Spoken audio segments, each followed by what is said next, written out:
Welcome, welcome, welcome. This is your brother Asar Imhotep with the Madhu Andela Institute for the Advancement of Science and Culture. And it is Thursday, July the 10th. And it's actually my father's birthday. July the 10th, 2020. We are still in the pandemic chaos. And so we need some order and some divine light in the midst of this uncertainty and darkness. And we hope that this conversation adds some light and healing to you all going through these unique times, as I should say. And we have a very, very dynamic couple as our guest today. And we're going to talk about love, relationships, and we'll probably throw some revolution in there as well. And so I will introduce them a little later, but I want to say thank you to everyone who is joining us live. And of course, those of you who are joining the archives, who are listening or watching the archives. And so, this is a little earlier than we normally do, but I know that, you need a midday boost. And so we're happy for those of you who are joining us live. And so anyone who is live, please like and share this video so that all your friends and colleagues and maybe even your enemies can benefit from this deep conversation. And so as I mentioned earlier, I have two dynamic guests with us. We have Brother Montsho and Sister Nwasha Edu, or Edu. How do you pronounce it? Edu or Edu? We'll get it. I know I've heard it, but we'll get it correct on my end. They are authors, speakers, relationship coaches, and entrepreneurs. They are the authors of several books, including Akoma Day, the guidebook into the sacred science of soulmating and cultural alternative to Valentine's Day, and You Are What You Cheat, guidebook into understanding and overcoming infidelity. And I know a lot of us need to read that. They've been featured as diversity and relationship experts in national and international media. The Edus are the creators of Akoma Day, the cultural alternative to Valentine's Day, currently celebrated in 13 countries. They are dedicated to advancing the global state of personal and social relationships through the practice and celebration of autochthonous culture. So I want to welcome Montsho and Nwasha Edu. Or is it Edu? And am I messing that up? Let me unmute your mics. Greetings. Greetings. Thank you. You know, it is probably the correct pronunciation linguistically, Probably. Yeah. is Edu, but we say Edu with the American phonetics. But the last name is from the northern region of Africa, the Malifa Asante, and it just means love. Indeed, indeed. And that's appropriate, you know, for I would say y'all the life purpose that has brought you two together. Definitely. And so just want to say ask first and foremost, how are y'all doing? How are your spirits, you know, during these times? Oh, we know? good. Great, actually. We good. We just came out of a rainstorm, so we a little wet. We are. Everyone's healthy and happy, so we're good. Yeah, we're good. We made it in. We were very determined. I got like an inch of rain in my hair right now. Hey, that's the blessings. That's all that is. Yes. Rain it down on you all. But thank you, first and foremost, for taking time out of your busy day and schedule, even, you know, braving the rain to come and have a conversation with me and my audience. And it is an honor. And I've only met y'all technically once, but it was through a good friend, a mutual friend of ours, Brother Sanjeti. Yes. Ra. And I remember at the time, I don't know what child it was, but you were pregnant at the time. It was at the LOX conference, I think it was, in Philadelphia. And Brother Sanjeti was like, you got to meet these two. You know, they speak a lot of what you talk about. And because I think at the time it was kind of new that I had released the book "Where's the Love: How Language Can Reorient Us Back to Love's Purpose." And he's like, you gotta get in contact with them and read their stuff. So, and I know y'all were busy because everybody's asking y'all a lot of questions, but you know, I got a chance to kind of see y'all in action. So it prompted me to follow y'all, you know, throughout these years, and really kind of hone in into what you're saying. So I'm truly grateful again to have you here, you know. And so, you know, since you are new to my audience, at least to some of them, can you give us a little background of where you are from individually, and then how y'all came together, you know, along this path, you know? Okay, so physically, we're actually both from the same town. Okay. We did not know each other prior to meeting at a car wash, believe it or not. Okay. And it's a legendary story. We met. Nwasha was with her sister, and they came up and asked me. Well, her sister came up and asked me for some paper towels because they saw I had a whole car kit going as I was cleaning my car. She took the paper towels, and Nwasha brought them back. And from that point on, it's been a 20-year conversation of love, and you know, we've been doing the thing. But professionally, we kind of you know, we both are therapists. Nwasha's an educator. She's a professor, and I kind of worked in social rehabilitation, directing programs and stuff like that for people who were coming home from incarceration and working with adjudicated youth and incarcerated adults. But I think culturally, we both had a nationalist view, Pan-Africanist view. Nwasha was traveling the world, and I had developed mine staying put in our hometown. But so our destinies kind of brought us together. And what we found immediately is that we were both in our friend and family groups the person that people were coming to about love and relationships. And as soon as we started our relationship, having so many challenges to overcome, we started to really see that it was our Shai, that we had come together and we wanted to share with the world what we were doing. So Akoma Day was already created, actually. a couple of years before we met, I had created the concept and began to share it with people, but it had no legs. It really needed that feminine energy. And so Nwasha came in, put her thing on it, and changed it to the way it is now, a 7-day holiday, because at one time it was just a 1-day holiday on February 14th, but now it goes from February 14th to February 20th, and now it has gone around the world, and many people are sharing it and starting to learn about it. So, as we started to move, we were working on a master's together, and we said, more than just a holiday, we want to help people work out their relationship dynamics from a cultural lens, because we don't see that anywhere in the world. We don't see anybody doing that. So we developed the Akoma House Initiative, which is a culturally based counseling and consulting firm that is really, designed to teach the art and science of Black love culture and help anybody who's serious about that find, keep, or, grow and elevate their, the relationship of their dreams. And so that's what we do, and that's who we are. All right. So I guess y'all hear something? No, I hear you. My technology sometimes it'd be picking up fourth dimension conversations. I gotta, because I hear it in my ears. But yeah. So this is a very important conversation. And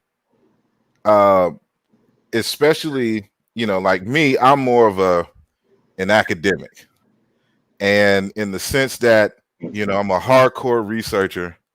I like looking at history, and I like reconstructing history. But of course, I have this ancestral thing in me that wants to see us thrive and prosper in the future. And so talking about plans and things. And so many people may know me more with language, linguistics, philosophy, and along those lines, especially with ancient Egypt. But it is within that research endeavor that I really got to get into what the crux of African culture and philosophy really was.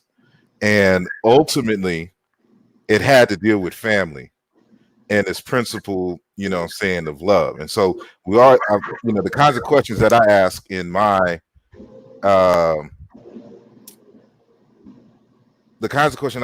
research is, what is it about a people that we look at, in terms of having a great civilization and whatnot, that allowed for them collectively to prosper and have the vision that they had? Why do we admire these people so much? What is it about them?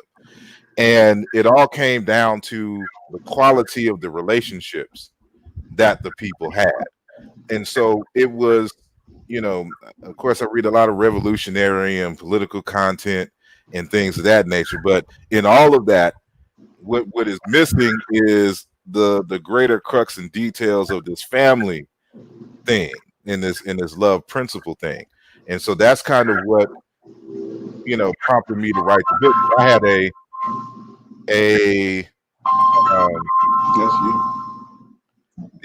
I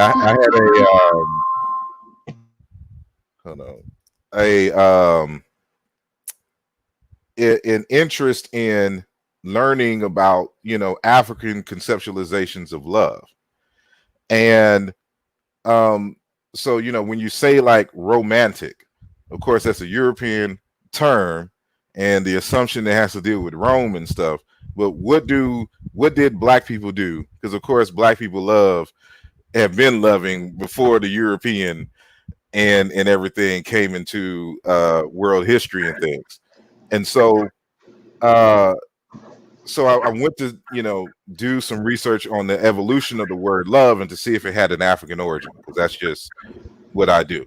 And from there, it kind of went beyond that. And so that's in the context of like when I met y'all, I gave the book because I wanted y'all opinion, because I'm not nowhere near anybody's love guru. So I made that known at the beginning of the book. This is an academic exercise. Yes, that's the text. So, but you know, I need to get that feedback from people who deal with the relationships on a daily basis in terms of counseling and study this stuff, you know, from a more personal perspective than me just kind of looking at ancient texts and stuff to that nature. So, so that's, you know, why Brother Sanjetti was like, yo, you need to holler at them. But so in your evolution in terms of relationship counseling, so to speak, what has been the greatest, if there is a greatest, you know, top or series of issues that you find concurrent in a lot of the couples that you meet, and in terms of, you know, these issues need to be dealt with and repaired? What's the most common? I think if there was one that I could say that would encapsulate everything, I think we don't look at our relationships through the correct cultural lens. So that does definitely include things like language. Once you don't have the proper lens, basically everything from there gets skewed. So when it does come to love or romantic or, you know, intimacy, like we all have different ideas of what that actually means. And I'm sure you know this, you know, studying language, like we have an everyday use that might only be in our heads. Yeah. And then we have a dictionary use, and then we have the root of the word. So, you know, for us, we are putting our whole relationships within a context that is foreign to us and alien to us and actually contradictory to how we would normally be living. So we have a lot of, you know, challenges that come from thinking about yourself as a silo, or just thinking about the independent life that you have, which is a byproduct, again, of how we're living. That's not our traditional way. So like you just mentioned, talking about relationships, if we fundamentally believe that we were unified, we would approach everything differently. So whatever your indigenous or autochthonous culture is, it's coming from the same root understanding that we are, you know, the many in one. But we're not living like that right now in relationships. So even when we link up with somebody, it's really about how can they help me satisfy myself and not really how can I contribute to them, or who are we together, you know, serving for a greater purpose. And it doesn't have to be a large purpose like Montsho and I are working together, but just the understanding that when you watch couples as you are out and about, you feel something and you think something as you watch people, whether that's someone fighting. And this is, you know, we know this because this is what gets proliferated online, and, you know, what gets shared, what gets photographed, what gets commented on. We don't realize that we are actually together, you know, in many ways, and not just, you know, literally sitting next to each other. So I think that our fundamental problem in any place where Black people are right now on the earth is that we're suffering from a self-forgetfulness, and we are aiming to fit ourselves into a paradigm for love and relationships that is just not our way. So we end up battling our true self because it's never going to work out that way. So whether that's in the dating, the courting, or I should say the courting phase, the mating phase, or the dating phase, we are just skewed when it comes to our cultural understanding of the purpose of relationships, the practical working of relationship, and then the legacy building. So what we are leaving for people who watch us and for our children. Indeed. Yeah, I would veggie back on that and say that word usage, belief system, ceremony, ritual, fellowship, symbolism, language, which, you know, people like you and Brother Sanjetti, who I love, is very profound with. All of these things are the composite of culture. And when you don't have the proper cultural lens, including rites of passage that prepare you for, you know, that elevates you through malehood, boyhood, manhood, femalehood, girlhood, womanhood, and then from courting, mating, and nation building as individuals, and then as a group, you have a malorientation. You're disoriented, And so everything that you're attempting to do actually works against you. And for the benefit, the one thing I would say, for the benefit of the people who are oppressing you. So right now we're seven out of 10 Black children are growing up in unmated homes. And I don't care what intellectual currency we hold as a people, material currency. If we don't have family units, we have no nation. And this is why we're easily preyed upon, not because we're not smart, we're the smartest, not because we don't have money, we're one of the richest, not because we're not strong, we are the strongest, we are the most brilliant, but because we are disjointed as families, we have no ability to move as a nation. And so, families are the seed of the nation. The couple is the seed of the family. And the seed of the couple is an individual's self-development, and they're reckoning with their self.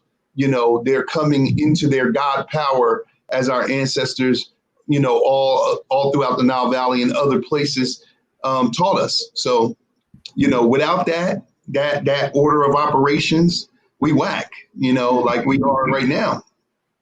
And that's what we see as the number one thing: cultural misorientation.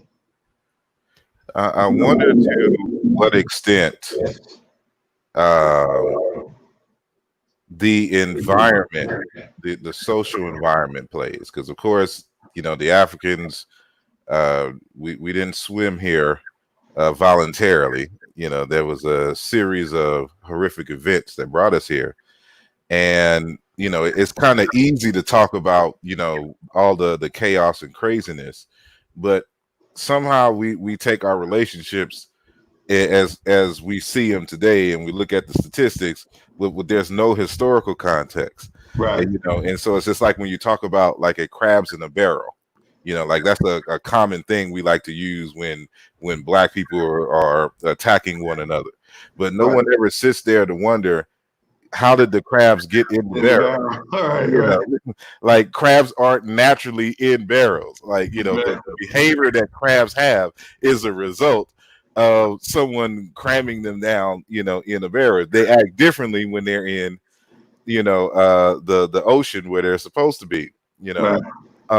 So can you speak to the historical context of what led us, to have the kind of divorce rates, and even like people not even wanting to get married no more, and things of that nature? Like, what led us to here? How did we get I would say, on these shores. So a general, like an umbrella answer would be the methodical destruction of African civilization. But to be more specific, in this context here, I think there's many, you could approach it from a lot of different ways. I think the one that I like to talk about the most is integration, because we saw a dramatic shift in just like a 50-year period, from the 1950s to 2000, where the Black family was decimated in a way that it had never been before. Because, I'm sure through your research, even through the Ma'afa and through different things that we went through, families were able to stay together as much as they could, but almost at a greater rate than they are today.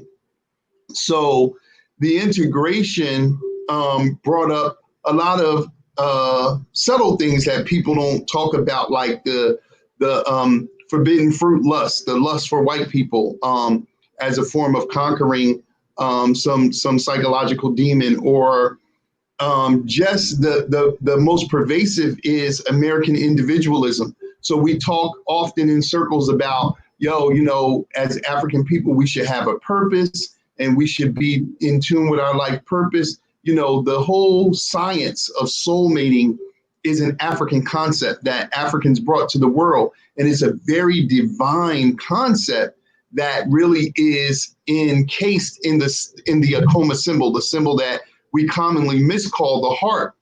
But it talks about you came from oneness, and your life purpose is to come back to oneness with your divine mate. And so in the service of your own character development individually, or microcosmically, but then also for the macrocosmic nation. When we integrated with other people and we developed this individualism concept, we see from the 1950s. I mean, one could argue that, we saw a lot of hardships from, enslavement, the Ma'afa, Reconstruction, even, that were greater than that migrationary period and that integrationary period. We were able to stay together then. Almost at 7 out of 10 families were staying together. Now we have 7 out of 10 that are not together in just a 50-year period. What happened? We got into the white worldview. We live next to white people. We go to the toilet next to them. We drink the water fountain and all these different things. We work with them. So we started to adopt their belief system, their values, not just from the oppressive standpoint, but from the desirous standpoint. Like, we wanted to become them silently, and others of us not so silently. But in that, we began to treat ourselves and our partners the way that we saw them treating themselves. Now, the problem there is they have a system. Their culture is their system that is holding them up, whether they like each other or not, whether they get along or not, whether they treat each other well or not in their intimate relationships, because historically they actually do not. But for us, it has been devastating. And in a 50-year period, we have, as you said, we've interviewed people all over the country, and we have young people, boys and girls, saying marriage is the last thing on their mind. Is they don't believe in it, and they talk to me in Nwasha like we're aliens, because they say that a lot of times in their neighborhoods, and I'll just say this, and then I'll let you say, our daughters who are in 5th and 6th grade said that they are the only people in their grades in their school that their parents are together. And this is 3 classes in each grade. So that's just a snapshot of what young people are dealing with out here and believing in. And so this is the challenge that we have. That's a major issue, because if we are modeling after people who, without the system, a lot of other marriages would not endure either, right? So we're just in a system where we're not really coming together for purpose. We're not respecting each other. We're not communicating well. We're not, doing anything really besides just having an infatuation. So once that wears off, that's a lot of times why, by the time you get to where our daughters are, relationships have, dissolved, because you really do need an understanding of what a relationship is, so that you can go between, peaks and valleys and ebbs and flows, and understand that you have support. Without that, once things get a little bit, tender, a lot of people would be ready to bail. So the challenge with even quoting statistics is that statistics don't mean anything to the individual person. Right. That's one of my, as much as I'm a researcher and I love to have facts and I love to, look at studies, what I realize is you can have a 1 in a million chance of something. If you're that one, that's all that matters. Right. So when you're watching your parents or your family fight and not love each other, and a lot of times we don't understand what that looks like to a child. It's like we have amnesia from when we were younger, but you can observe and say, they don't even like each other. Why are they together? They're fighting, they're yelling, I'm staying up at night. Or I know someone's having, a relationship on the side, or I know I have a brother or a sister that I've never met. So what happens is no matter what we say, we are leaving the impression that it's just not worth it. If I were looking at that, I would be like, why should I be in a marriage when I can still have sex? I can still have a child. I can go to work. I can live where I want. My accountability can be on just me. But the challenge with that is that we don't understand the deeper purpose of your character development is not going to come through just you. If that was the case, everybody would be perfect because we could push ourselves to a level 10, right? But no matter what it is, we accept that we need support. Whether that is financial support, fitness, health. When it comes to relationships, I think people are so, we're private about that. And we've also been conditioned that it's something personal. So what we have to kind of reckon with is our fairy tales and comic books and superheroes and movies and all of those things that, as much as we getting married is a multi-billion-dollar business, staying married or being happily married is not. So like for men's movies, a lot of times women get the flack for, you know, our children not wanting to get married.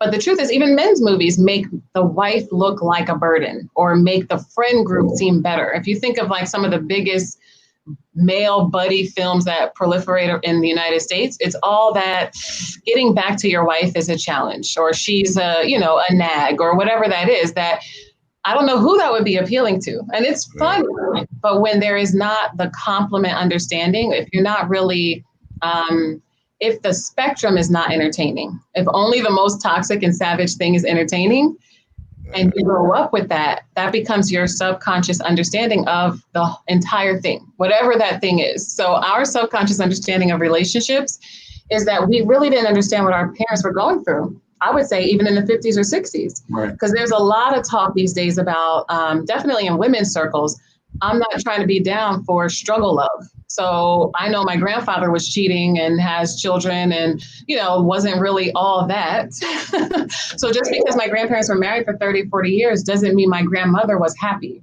So then when that trickles to my mom and now me, I'd rather travel the world, be with my friend group, know what I'm getting, and maybe I had a child or two. So there are a lot of people who, when we're working with younger people, they say they might want a child, but they say they don't want a relationship. Yep. And that becomes the challenge because we can see that there was some fulfillment in having the children, or we can even imagine it, but we can't imagine that in the relationship. So we have no model except for like, I think the purity of love is that people keep trying. So in the face of no models, in the face of the, you know, one-sided fairy tales, we still try to get together with someone. We still aim, we still even marry, but the success rate and really the skills that it takes to stay together are not anywhere to be taught. No one teaches us how to love or how to receive love when we're actually getting it. Yeah, it's interesting that you have shows on television called, for example, you know, the housewives of whatever city. And, you know, maybe one person that's actually married on the show. Like, how do you have a whole show, the housewives, and no one's married on the show? And this contradiction doesn't seem to bring an uproar, you know, by the viewers. Like, give us some real wives, you know, give us some insight into, you know, married life. And especially, and of course, they want young people. And, you know, and I feel that, you know, if you're going to have a show about relationships and stuff, you need to have some elders who got the years in and got children who are grown who have children to really kind of give you those different time periods that, you know, those challenges and those layers of growth were to come. But, you know, of course, I'm not a TV executive, so I can't make those decisions. But y'all brought up an interesting thing about, you know, the rites of passage, and, you know, with as a person who has gone through several rites of passages, indigenous, and then the kinds that we've created here in the United States, one thing that is common is that these particular rites provide you with challenges to overcome, to strengthen your ability to not fear the unknown. And I wonder, as a result of most of us not going through such things, you know, if this is relatable to our relationships, because it seems like anything now is a cause to break up.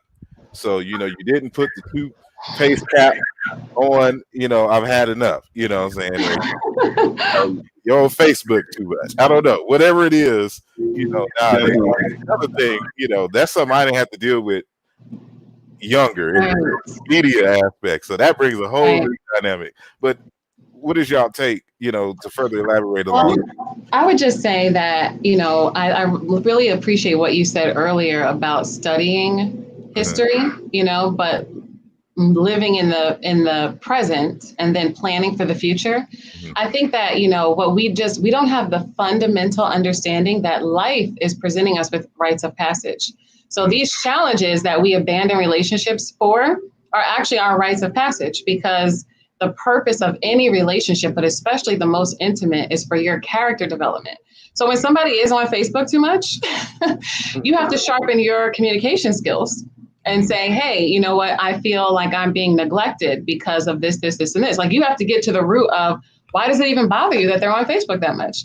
If you can't really express that, it's not the person's problem that they're on Facebook that much. Now, that is a problem, but it's not solely there, right? Yeah. If you can't actually resolve conflict, because we don't know that this is our rites of passage, we don't have guidance through it. But these small things are going to keep happening. You can't avoid rites of passage. It's actually just called life. But we don't know how to address things with each other.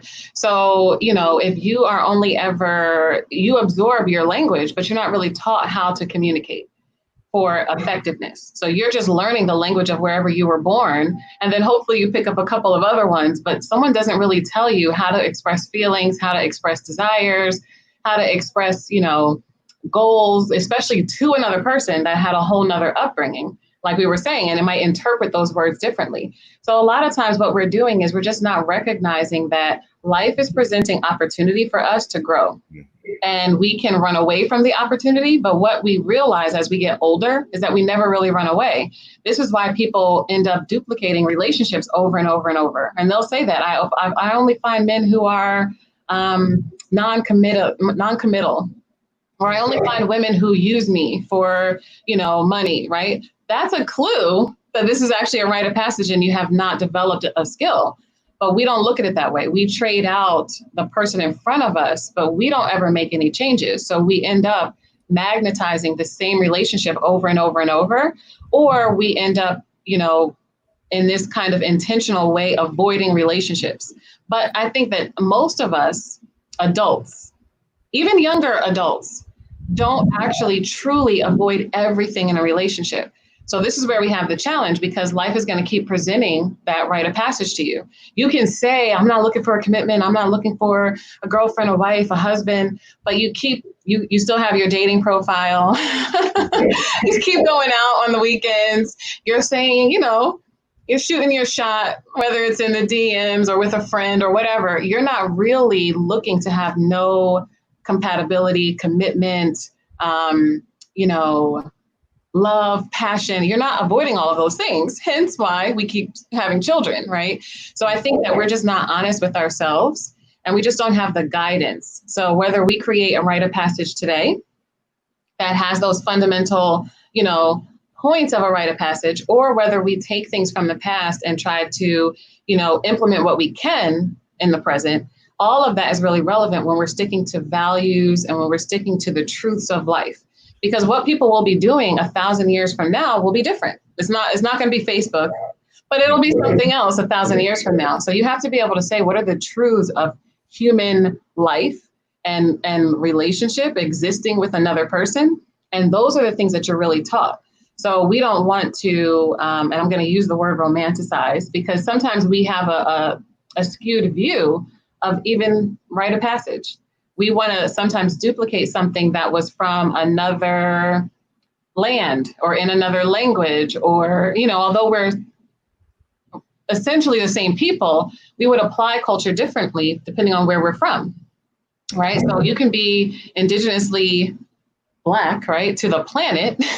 But if you grow up in the United States, it's going to be one thing. If you grow up in South America, it's going to be another thing. If you're in Australia, if you're on the continent of Africa, and even on the continent of Africa, if you're in the North or the South or the East or the West, some things are going to change based on the tools that you're going to use to get through the rite of passage. So I have an affinity towards Kemetic culture, but I know that I'm not living in Kemet. And even if I was in Egypt today, it's not the Kemet from 10,000 years ago or 30,000 years ago. So even if I admire something that I have read or studied, I have to be able to say, why did someone create what they created? right? So getting back to the purpose, and then how can I use that fundamental purpose and apply it to where I live right now, or the time that I'm living in right now, so that everything is moving towards character development and growth. So until you leave the planet, you're on a mission for character perfection. And everything is really aiming for you to get more and more perfect in your understanding of yourself and your communication style and your intimacy style and your parent rearing. But we don't look at it that way. I will say, most people don't abandon their children, though, because of that tie. Now, some people do, but most people do not say, when my child does something, it's over. Whether that is a temper tantrum, failing, not keeping their word, or whatever it is, most people have this understanding that this is my child, this is a part of me, so I'm in it till the end. This is why you'll see people visiting their children on death row, or you could have committed whatever crime, and a lot of times someone stays with you. With the peer relationship, though, that's when we're like, you should have known better, and I'm out. I think the power dynamic is different. But sorry, you said a few things that I'm gonna just briefly touch on. You talked about elders, and this is the family construct and the culture construct. What Nwasha is saying is, we advocate an idea of classic Black culture, and we define that as Black culture at its highest, whether it's a past incarnation, a present incarnation, or we could, think about future incarnations. We don't fantasize and become so attached to us and our past, because if the genetic code is in us, we are the elevation of our past.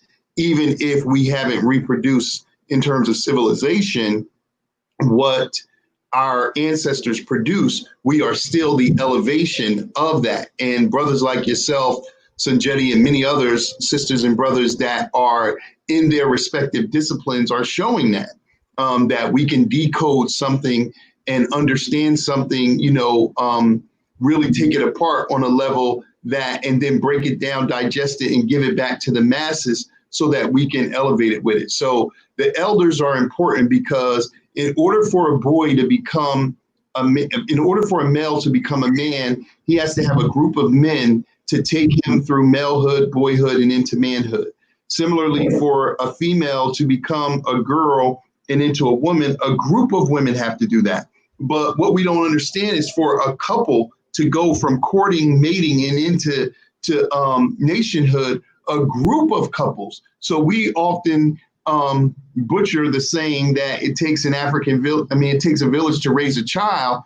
But the other half of that is that it takes a child to raise the village, because when the child comes, all the gifts of the village and the skilled people come and bequeath on that child what they have. Well, it takes an intact culture to raise a couple. Without an intact culture, you can't a couple doesn't survive. So me and Nwasha are walking around here for the little 20 years that we've been together, talking about other people.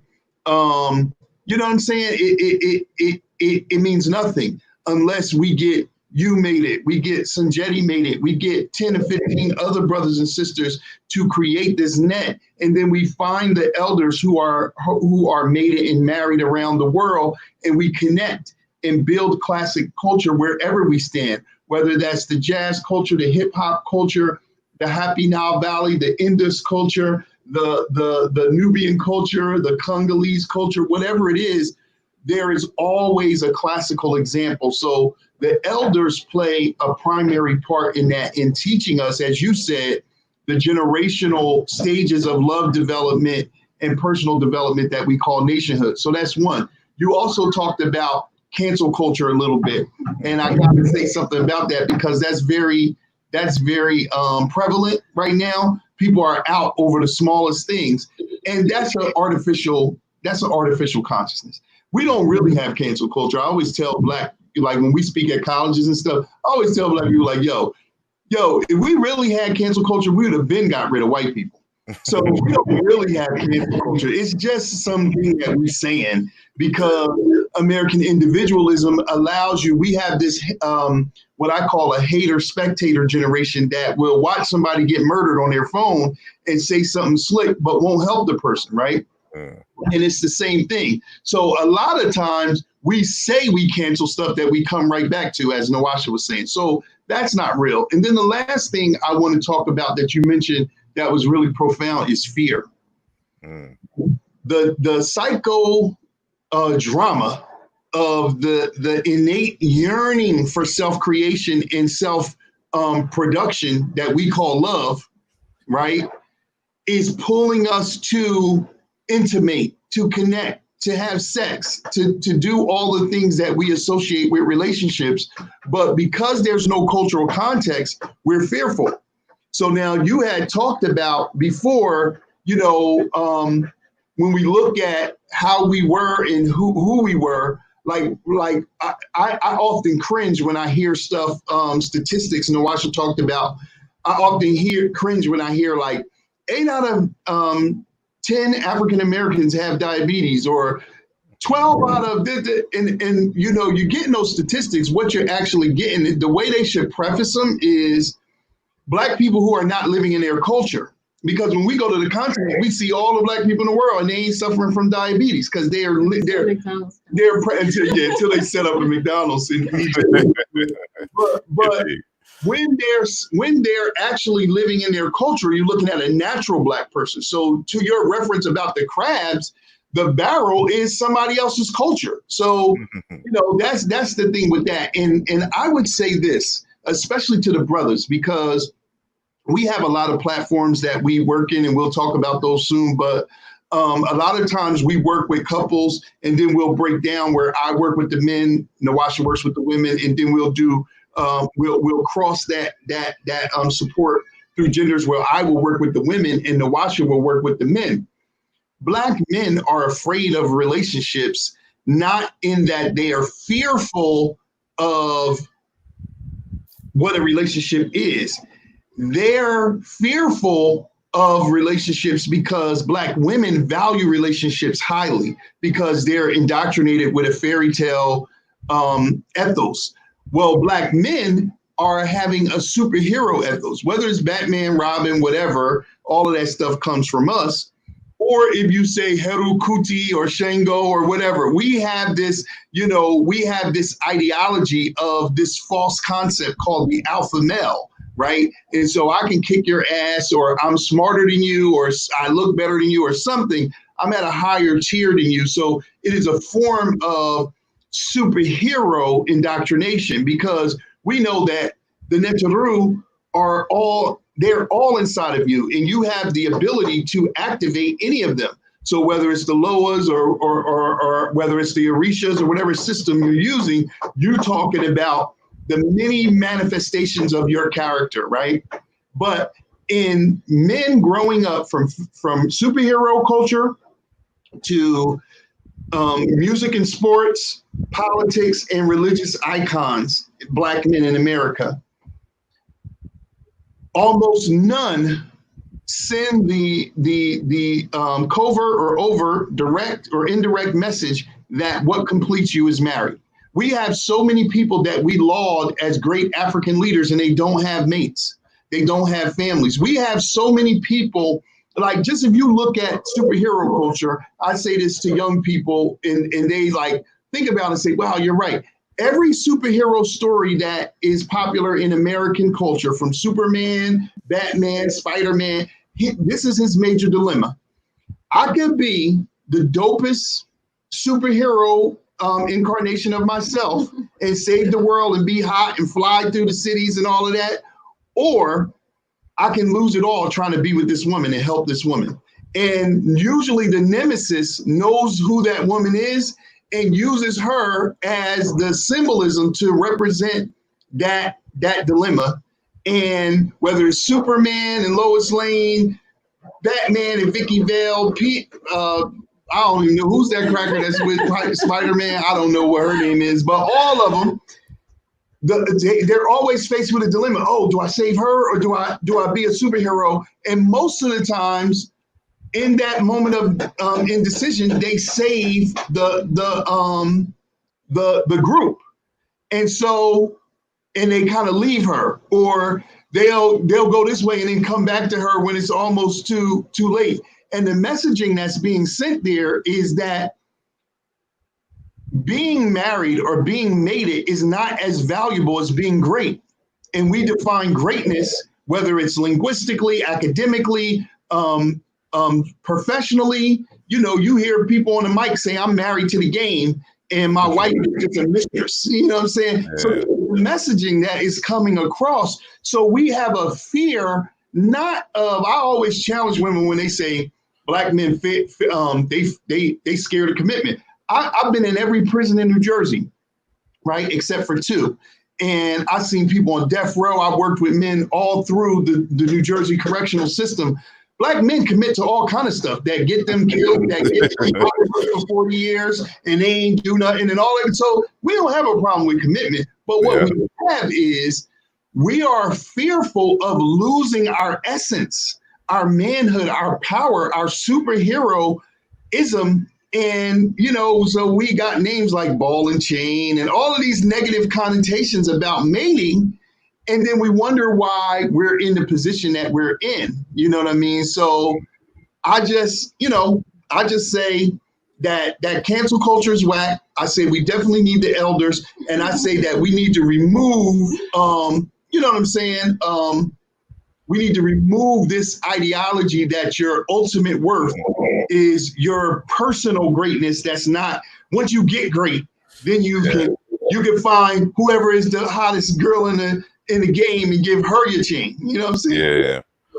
Like we gotta stop that, because you become your greatest when you're able to elevate in the safe guidance of a culture with elders under the umbrella of a relationship that represents your micro and macro character development.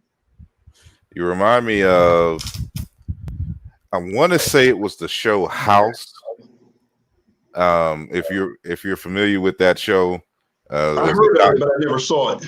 It's a doctor's show, and so it was, you know, the theme was, it was this brilliant, of course, European doctor who has some kind of internal problems, psychological problems, and things of that nature, but he does his job extremely well. Like he's a person autistic or something, right? No, he's a drug addict. Right? He was, something like that. Yeah, I do. Because he had a physical ailment, and so the medicine that he would take was kind of addictive and stuff like that. So he had that struggle.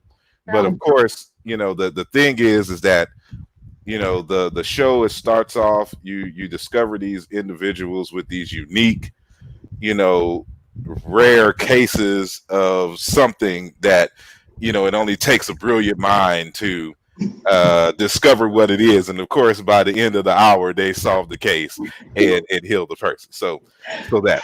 But there was an episode where there was a black man, an older gentleman, jazz player. Forget the name for the show, but he played the trumpet or something to that nature. He just played those brass instruments or a saxophone, one of those.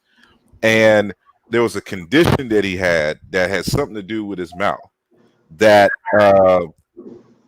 you know, he could die if he doesn't get the surgery, but if he gets the surgery, he can't play the instrument no more, right? So, you know, that's that struggle with, this is something that he has been doing and had a love and passion for his entire life. And, you know, he opts not to do the surgery, you know, to go out doing what he loves, right? So there's a dialogue that happens by the bedside of the brother, and of course House, who's the doctor, and House is trying to convince him to do the surgery. You can lose your life, and da da da da da. So, you know, he replies back. You know, he starts asking House some questions. Why aren't you married? Why aren't you da da da da da? And because it was the same thing with him. He said, people like us weren't meant to be happy. We were meant to be great. You know, and that's kind of like what you said earlier, kind of reminded me of that show and what the message is. In order for you to be great in somebody, you have to sacrifice everything else, including your personal relationships. So it's funny that even like when you think about the most well-known R&B singers, they're singing the best love songs ever that keep us together, but you can't really recall too many that Right. actually have been in long-term Right. committed relationships Right. with married. So like, Right.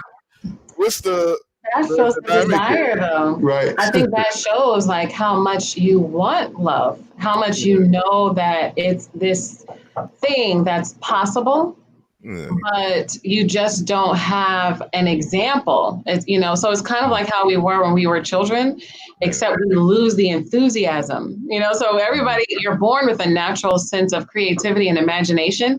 Our minds go to the most dynamic soulmate kind of passionate love that we can write about, make these movies and cartoons and, all of these things. The superhero keeps coming back for the love, but the dilemma is always there. But I think it's just like the housewives, like we have a challenge right now where real life is not seen as enjoyable.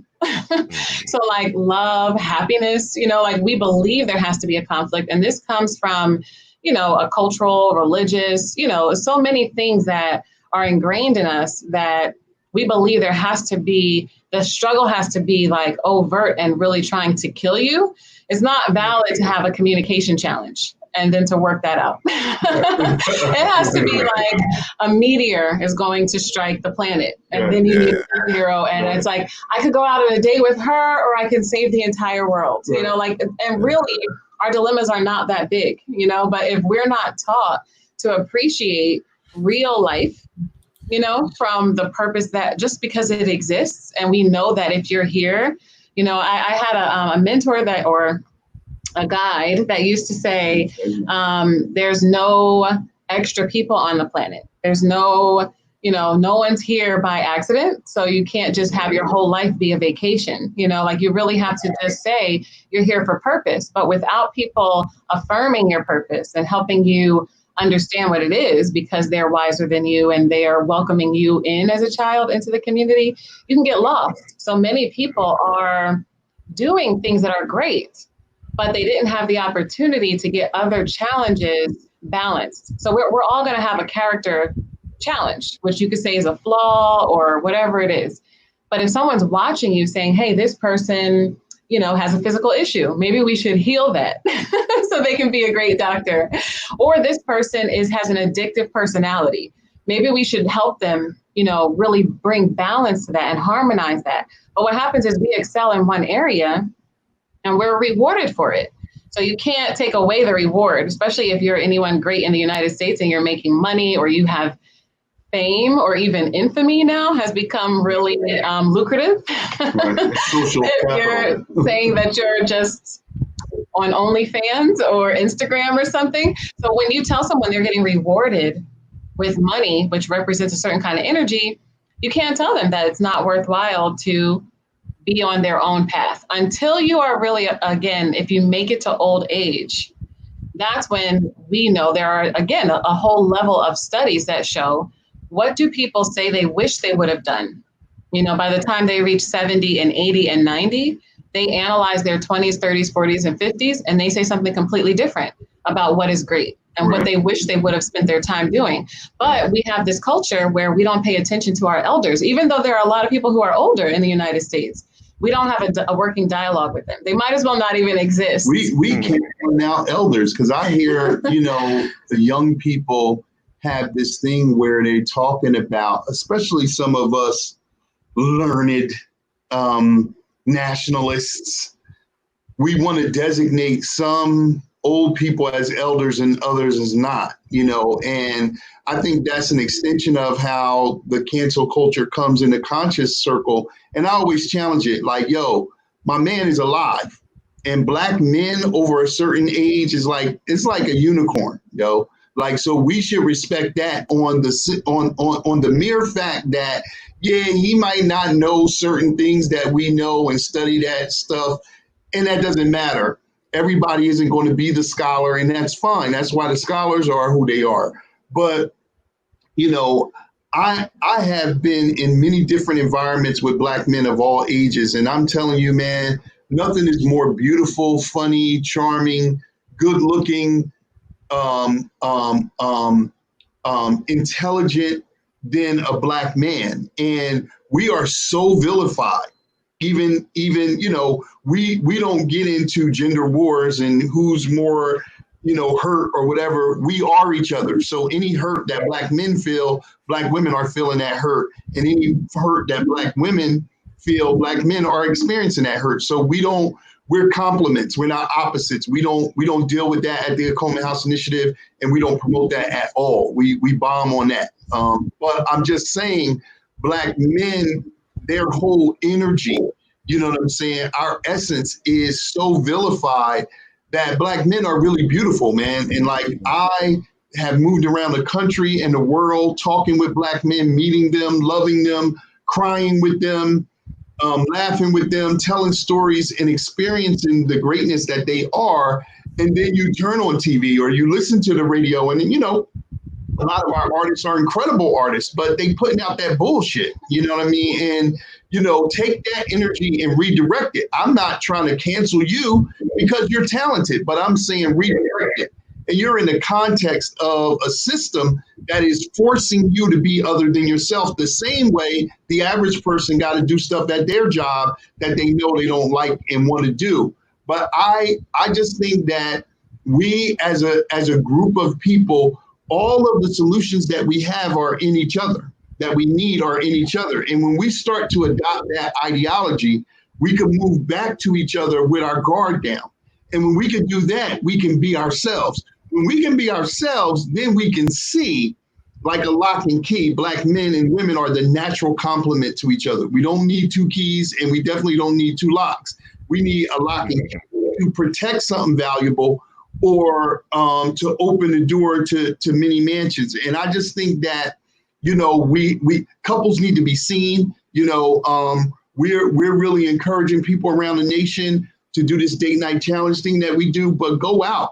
When you go out and you see a beautiful young sister or a brother that's by themselves, introduce yourself as a couple and ask them, like, yo, what's going on? Are you know what I mean? We have to mature to the place, the simplistic place where we are more valuable than what we know, what we believe in. Just to see a Black person is someone of the highest value, and we should engage that as such and not be on the sectarian gangbanging we be doing, intellectual, cultural, spiritual, whatever, but really embrace Black people. And I think the repatriation of marrying people who are on the continent, in the islands, those types of things, bringing our culture to the classic level now, not fantasizing about the past, not projecting in too much in the future, but really saying, yo, here we are right now. We're the best of the best.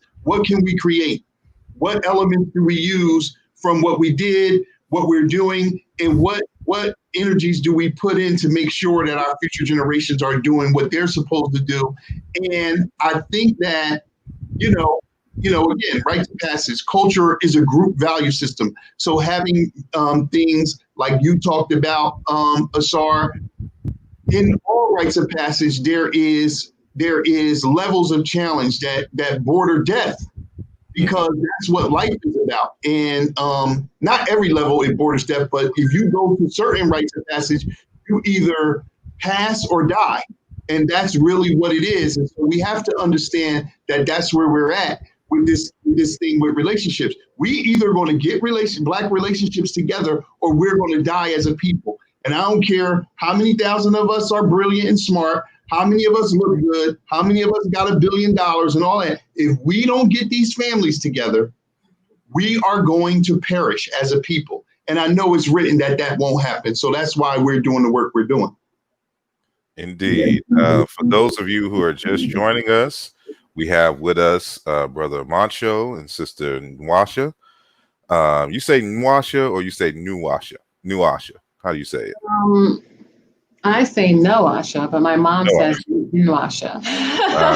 Nwasha. Washing machine. The Edu family, with us talking about an array of topics centered around love, relationships, and family. And I normally do this earlier, but I like to thank, of course, everyone who listens live and who enters the chat room. I like to give them a shout out and thank you for your support and viewership. So peace and blessings to Sister Tamika, Ray Twos, OG Gorilla, and we have some unique names, so you have to. Yes, Yeah. I'm loving it. The Brothers UK, Mak Heru, Any Harriet, Brother Sean, Brother Ray, Jay Farrell, Asiatic Black Man 19, Peace. Prisoners of War, Philly Chew 215, Tigu Evans, Robert Rand, New York in the building, Mr. Black Culture, Monica Lamb, how you doing, sis? On the YouTube, we have Kadeem Stewart. I mean, on the Facebook, we have Kadeem Stewart, Sister Mika, joining from 2 platforms, Sister Kirsten Thompson, Aunt Kim. Hold on, I gotta scroll up a bit. Reese Waite, Scarfield Reed, Darius Harris, and my brother, first in, last out, and of course our good brother Ifa Tunde Fayemi, better known as Brother Sunjeti, Yes. is in the building. So I'd like to give all of you a shout out, and of course those of you who are listening but aren't in the chat room, we got love for you as well. So Dope names out there. Everybody got dope names. You know, Black people. yeah, you know. But y'all have some books out, and I want you to talk about that first book, because I'm gonna do a kind of giveaway. I'm gonna purchase the book and then, you know, have it sent to a lucky person in our audience. So can you tell us what well, you could just list the books that you've written, but I really want that first one so they can start their journey and then come to the next ones. So go ahead. Okay, so the first book we published in 2007 on Red Sea Press, African World Press, is Akoma Day. It's subtitled. All of our books are subtitled guidebooks. It's a guidebook into the sacred science of soulmating and cultural alternative to Valentine's Day. It's 3 books in one. The first part of the book talks about the state of Black relationships, like we are kind of now, the intimate relationship as the seed of the nation. And we really look at it through the eyes of teenagers, because they're, the next group that is about to get to the reckoning of relationships. And we interviewed hundreds of them across the country and saw what they were saying. So we kind of talk about it through their eyes, what they're seeing, what they're fearing, what they're anticipating, and what they're desiring. The second part of the book really is about the Akoma Day holiday as an international alternative to Valentine's Day. Black people are the most ceremonious people in the world. We want to celebrate something. We just need to do it in the proper context. We were the first ones to bring the celebrations of love to the world, where actually the Europeans developed the festival of Lupercalia, which later became Valentine's Day in the first place. And it was always in that third week of February because of what that represented fertility in terms of fertility around the world. So the second part of the book really juxtaposes Valentine's Day next to Akoma Day, shows you the virtues, the principles, the signs, the symbols, why Valentine's Day is crazy as hell, and why you shouldn't be celebrating it or saying romantic and all of these other things that we out of our mind doing. But we should celebrate the understanding of the Akoma representing the sacred science of soulmating, and then how to do that on a practical level. Again, this symbol is the Akoma that we've been calling a heart. It is the Akoma and not a heart. It's not the organ that's in your chest. And then the third part of the book, because we are therapists by trade, we just put, so if you got an old edition of the book, it's got a lot of exercises in it. It's got like 50 exercises in it. I was blacking out. Nwasha made me take them out and said, bring it down. So it's about 28 exercises that are designed to help you as an individual and as a couple get to your God self, your highest level of incarnation of yourself, and especially in your relationship. So some of the exercises are very brief. You can do in like 5 minutes. They're fun and engaging. Others are more thought-provoking and take some time. And then there are a few that are project-based that's going to take you some months to consider and actually execute. So you can do them by yourself, with your children, with your family, whoever is near and dear to you, but they're designed with the couple in mind. And then we understand that flows to the whole family. So that is Akoma Day. That's basically what it is. And, we'd be honored to share it with the family, with your audience. And then you want to talk about any of the other books? You Are What You Cheat? No. Okay. Well, we got 4 books. We have 4 books currently right now. We're in production of our 5th book. We have 2 books that we authored together. We have 2 books that are joint books, compilation books with other authors. So we have Akoma Day.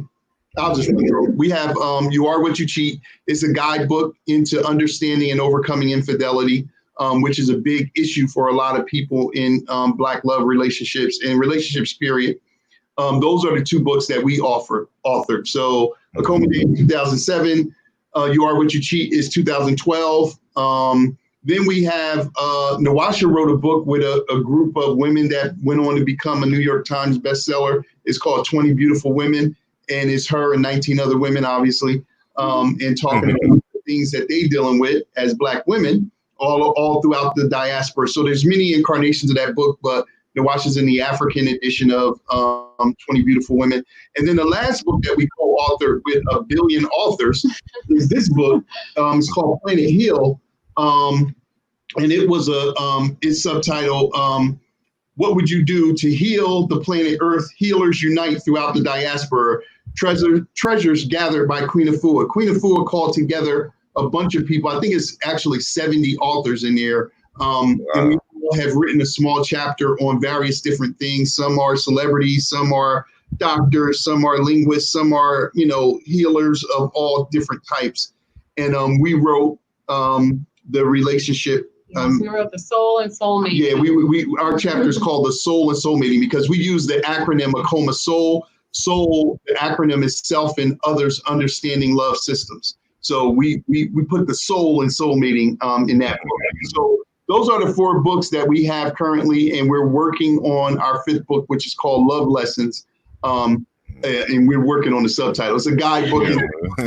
we always say guide because in our initiatory process, we know that any rites of passage is guiding you through subgets or gateways to become your highest self. And so we're always, life is a guide, is a tour, and you're being guided by various people, places, and things. So all of our books are a guidebook into yourself. But, we really like to take the books to something practical because we know that some people don't ever finish books. I have books that I haven't finished. Right. And I know even other people who do finish books don't actually apply them. So the next level of what we're working on is really creating community by taking parts of what we talk about in a book and turning it into a class, where you have a little bit more guidance. You have what we call heart work, that you actually can implement something, fit it into your life and see changes. So rather than read the book on your own, you could also do something at Black Love School, which is where we take different virtues and principles on soul mating and show you how you can make changes in your life and relationship.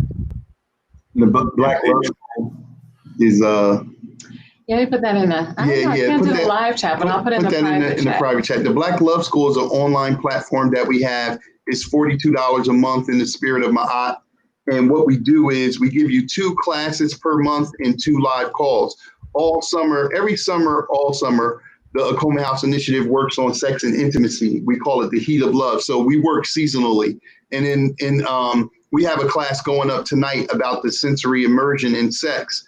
But in the Black Love School, you get 2 classes per month. So the first week of the month and the 3rd week of the month, you get a class. It's an audio-visual class that you follow. And then the 2nd and 4th week, you get a live call. So the first live call, all the men are with me, all the women are with Nwasha. And then in the second live call, the fourth week of the month, all, it's co-ed, couple, single, whoever, everybody come in, get it on. Hopefully you find somebody in the Black Love School. We don't really do matchmaking, but I kind of secretly want to do that, but we don't actually do it, but people do hook up around us. So that's a good thing. But, so that's one of the platforms that we have, the Black Love School, that we're really proud about. We started it a couple years ago, and then we got on pause because we actually lost our son. That child that you saw that we were pregnant with, Nwasha gave birth to him, and 7 weeks later he passed away. So sorry to hear that. Put us on hold, and then but we're back now doing our thing with the Black Love School. We had a little group that had started and was rocking with us, and then tragedy kind of sidelined us, but now we're back with the Black Love School, and people are showing a lot of interest. We want it to be a live, organic, respectful, black, bleedy black environment where we could really come talk about love, sex, intimacy, and all the things that go along with it in an adult, culturally based format. This is no chocolate covered white people. This is Black culture in all its manifestations. So, we want to get that on, and anybody who's interested in that, Nwasha just put up the link to get involved. All righty. Thank you for that.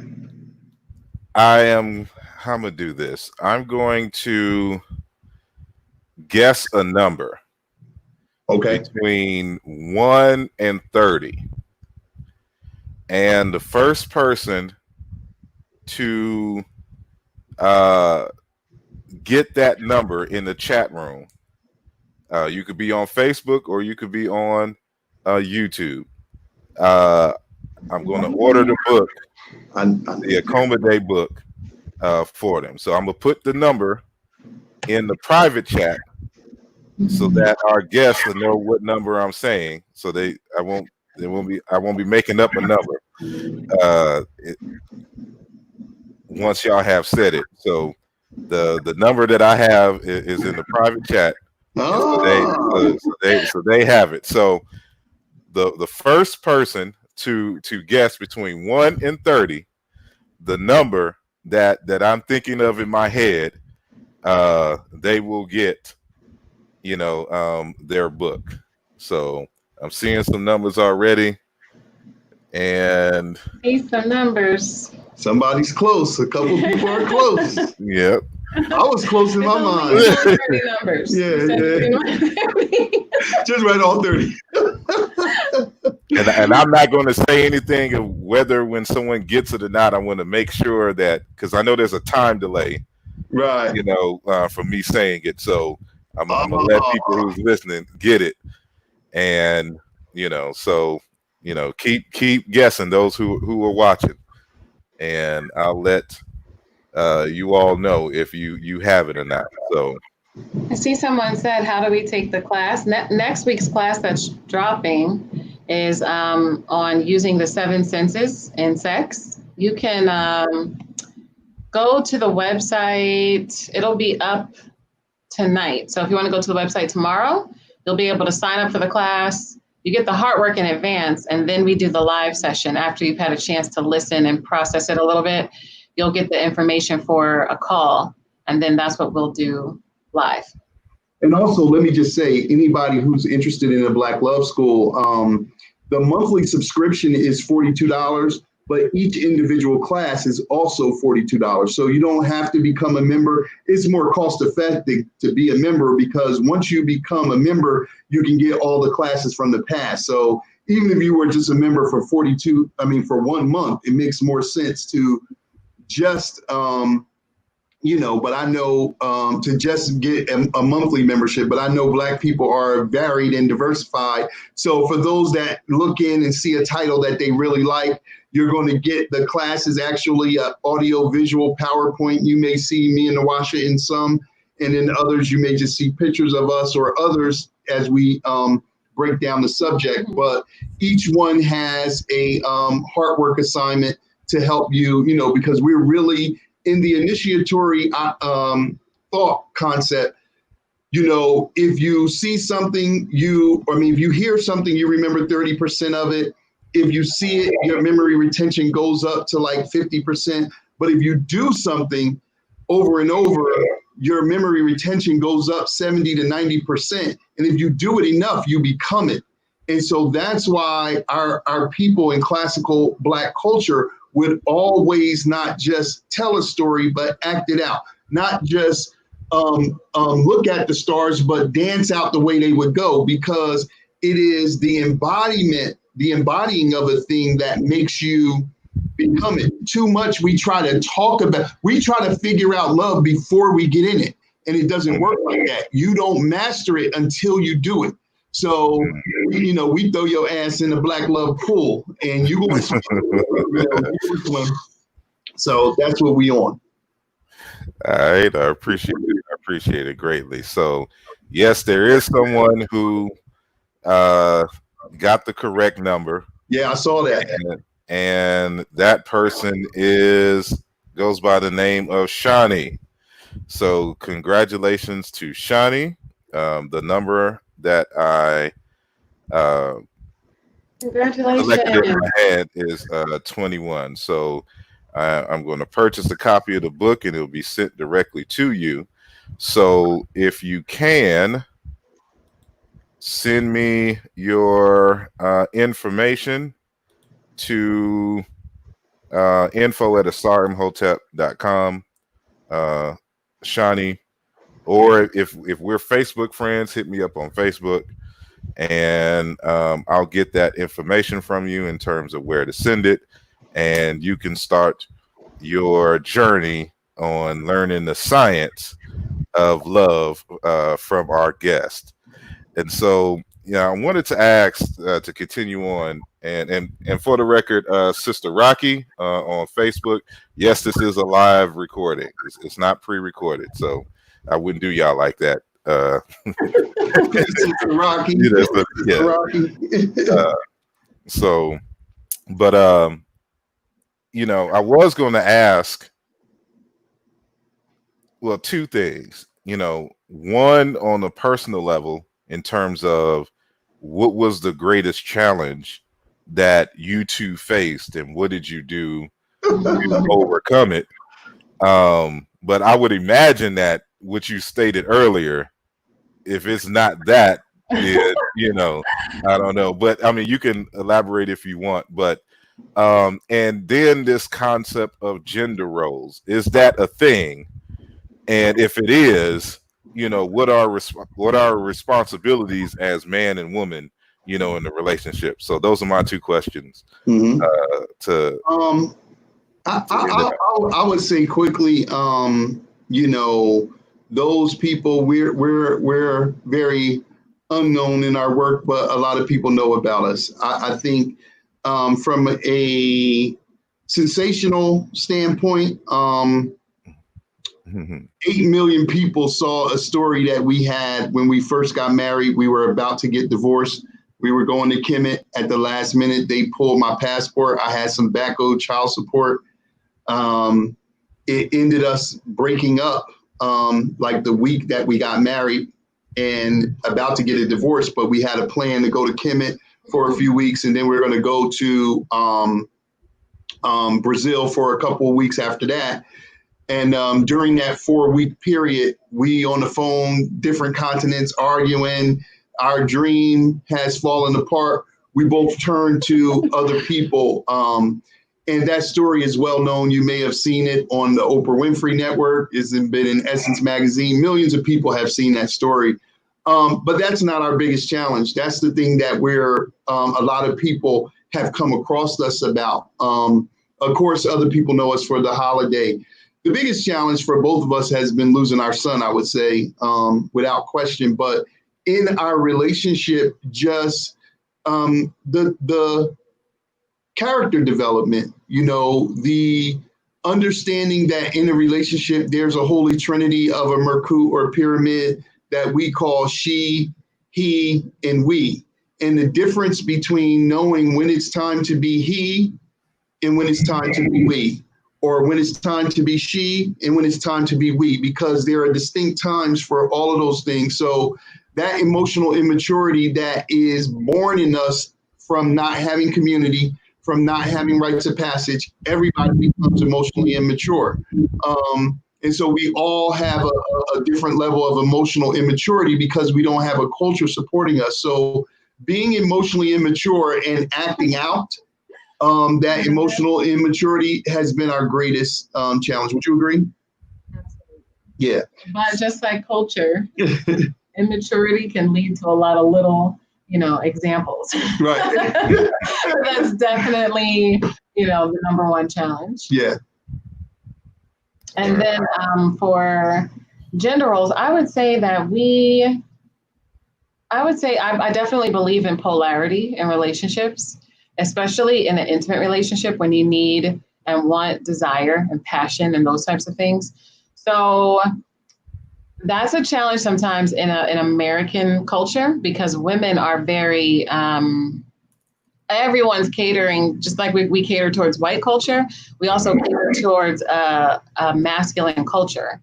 And I think that if you are too masculine, and now this is again in air quotes, so like stereotypically masculine, so forward, linear, direct, louder, a lot of those types of things. I think that as women who are working and who are leading, there's not really an appreciation for the feminine types of leadership. So especially, from our point of view, we're talking about Akoma-based or heart-based living, leading, loving. I think that is a problem sometimes. So like traditional gender roles that are in the American system, I would say I don't subscribe to, a woman has to stay home or, that a woman's only purpose is to be at home and that type of thing. Because I think that women also have amazing minds and can be great leaders and create and invent and do many of the things that men can do. But I do think that when you're in an intimate relationship, you want to be mindful that you have ways to create the kind of polarity that you want to create. Because a lot of times women we're moving a certain kind of way that we don't understand will be a turnoff for men that are actually the kind of man that we want to be with. So it's a counterproductive process that we go through where we can repel the more masculine or the more, dominant kind of protective style of man. And we can end up with a man who needs more nurturing than what we really want to give in our intimate relationship. Yeah, you can end up with a son. You can end up with someone who maybe like sex with. So I would say, I definitely believe in polarity. So I want to be able to, just like we talked about all the many aspects of the divine, whether it's the Netaru or whatever we're saying, I believe that as a person, you should be able to turn on all of the characteristics that are of the divine as well. So there's going to be times when you need to lead, times when you need to be more submissive, times when you need to have more charm, be more forceful. And there's a balance on any quality. There's a spectrum, and you have to know how to harmonize presently in your relationship. So you can't be stuck in a gender role, but you have to be fluid and say, what do I need more of now? And that's something that's indigenous culture, to be able to say, I can use the elements and the senses to move myself along the spectrum. So if something is, if I want more passion, I have to know how to turn that up. But if I need to turn it down, I have to know how to do that too. That's how you're going to actually be able to thrive for years and years and decades and decades. You can't be stuck in a role. So you got to evaluate what's necessary in your relationship and definitely have that conversation, because that can cause a conflict where you think you're on the same page and then you have a child or you lose a job or a business fails. And then you realize we don't have the same values. We had different expectations that we didn't actually discuss. And now it's done. Our relationship is done. So you got to, I think, have, rather than like some of the specifics, is talk about the more global values that you have. And then even when you have that, you want to ask why questions. Right? So that you say, oh, yeah, I value a person, homeschooling. But then you want to say why, or, how does homeschooling look for you? Because you can say me too, and both expected the other person to do the actual teaching, right? So sometimes it's not just that one issue. That's a place to start. But you really want to get to why do you feel that way? And so that you understand each other's motivation. And then you can understand each other's behavior a little bit more. And then you can say, should I take out the trash? I took out the trash today.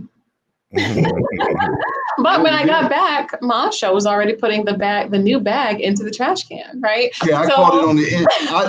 I was really enjoying watching you struggle with that bag, and I said, "Go ahead, sister, get that bag."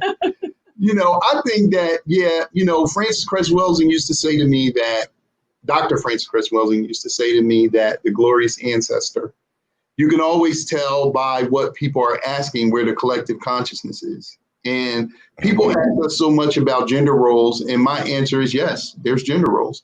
If there's a man and a woman and they're not the same thing, then they have different functions. If we have a penis and a vagina, a shishette and a henanum, yes, there's roles that we play in the sex act, in the talking, the exchange, and they're not exclusive in that, like, men are providers, right? But some men don't have physical jobs, but they're providing protection. They're providing emotional support.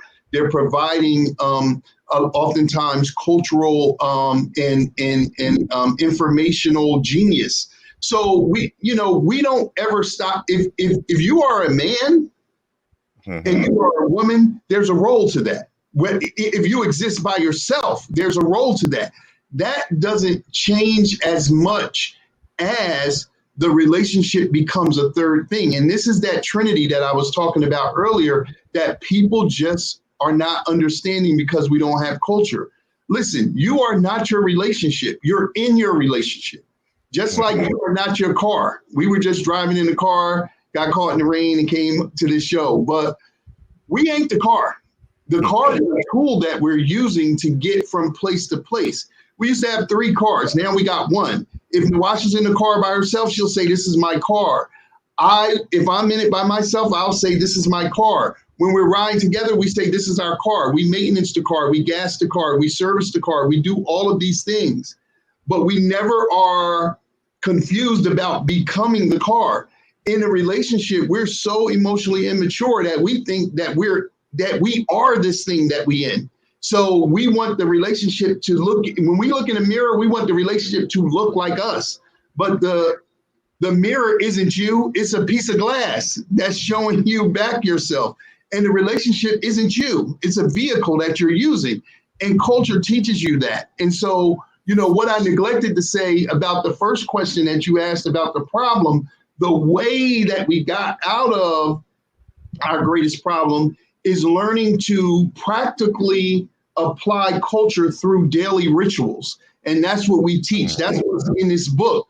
28, I said exercises, but they're actually rituals, what we call soulmate rituals. We have a line of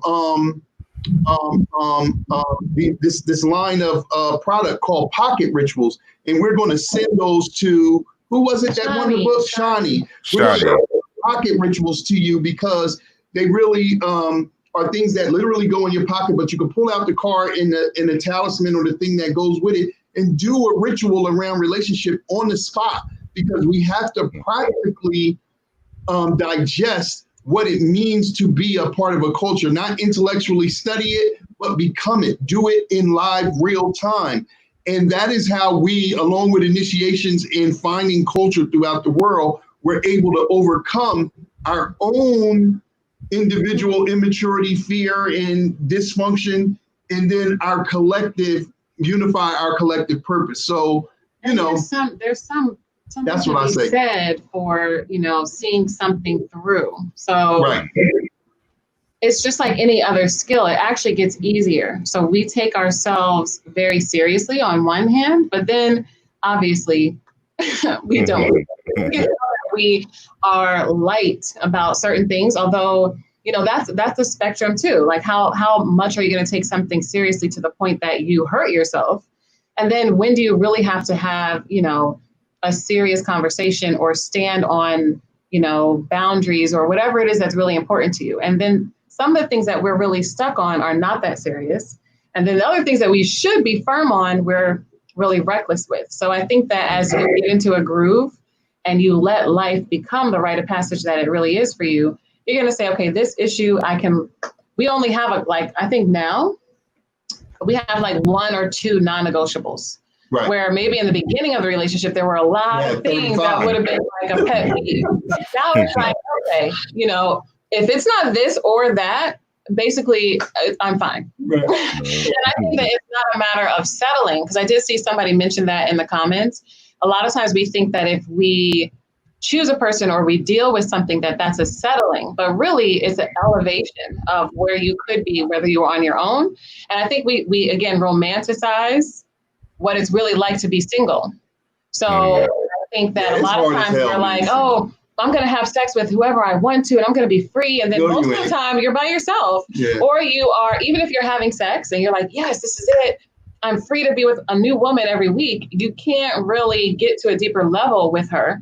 She won't really, or he won't really get to know your preferences or be able to have any kind of variety. It becomes empty gesture in a way. Yeah, so those are sometimes the again, from our movies and music, the dreams of our youth, our teenage years. When I am in my 20s, I'm not settling. I'm not going to settle in my 30s because I got to just sow my oats. But then you realize when you're like 35, I didn't really sow any oats, or I sowed 2. Yeah. And now I'm about to be 40, right? So I think that, you get into a group, the more that you're with someone, because your character is perfecting. And that's the purpose of the relationship anyway. And I say, for people who talk about settling, people who don't settle individually magnetize excellence in all forms, friendships, colleagues, mates, and whatever. People who always talk that settling jazz, and that's not directed at the person who made the comment, because I think it's a good comment. But people who talk that settling jazz are usually settling in themselves. And so that's their fear, and that's their preoccupation. I ain't settling. Yes, you are. Look around. You speak English. You're settling. So it's people. Like, I'm reminded of this book. What's the title? Who's the author? It's Dr. Saul L. Miller, who has a text called "Why Teams Win." 9 Keys to Success in Business, Sport, and Beyond. And, great title. Even though it's not dealing with relationships in the way that we're talking today, it still, has the fundamental, there's a connection between, what we're talking about here, and then even in the business context of which the author is talking about, having, of course, diverse teams in things of that nature. Everybody bringing their own specialty and skill sets, and and why the division of labor, helps them to get further. And as and we also have that African proverb that if you want to go fast, go by yourself, but if you want to go far, go together. Right. But that's what I'm getting from the dialogue that y'all are having here, that ultimately teams win.